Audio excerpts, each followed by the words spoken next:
대구에서도 전세 사기 의혹 사건이 잇따르고 있습니다.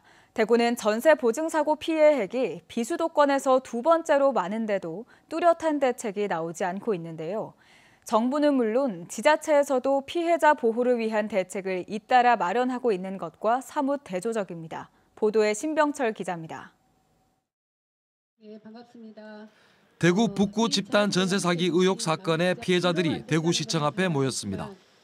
17가구 세입자들이 전세금 10억 5천만 원을 떼일 상황에 놓였지만 구제받을 길은 막막합니다. 이 돈이 작은 금액일지 모르지만 저희에게는 정말 큰 전 재산입니다. 단 한 푼도 받지 못하고 쫓겨난다면 저희는 어디로 가야 합니까? 우리가 잘못한 것이 뭔지 모르겠습니다. 건물주가 부동산 담보 신탁의 허점을 악용해 신탁회사 동의 없이 임대차 계약을 맺었기 때문입니다. 도대체 신탁은 뭐 하는 곳입니까? 지금 와서 자신들과 관계없는 임대차 계약이라고 하면 끝인가요?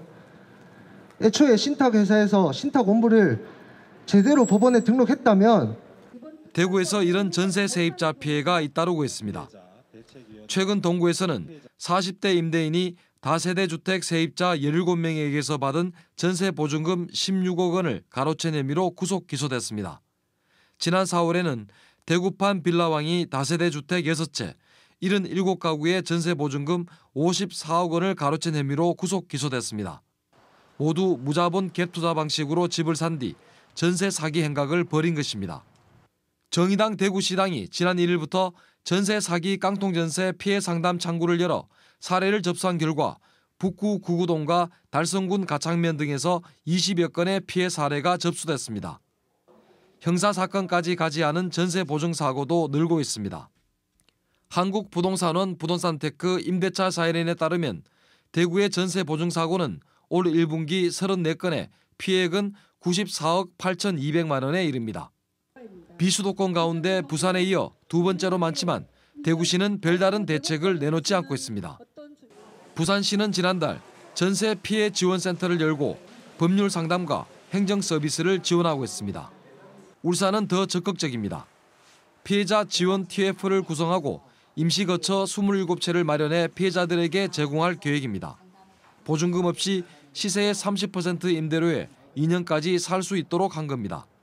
4인 가구를 기준으로 162만 원의 생계비도 긴급 지원합니다.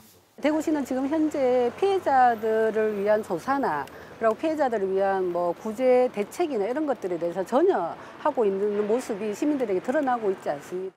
취재진은 대구시 고위 관계자에게 이런 비판에 대해 대구시의 입장과 향후 대책이 무엇인지 물었지만 홍준표 대구시장의 취재 거부 지시에 따라 답변을 거부했습니다.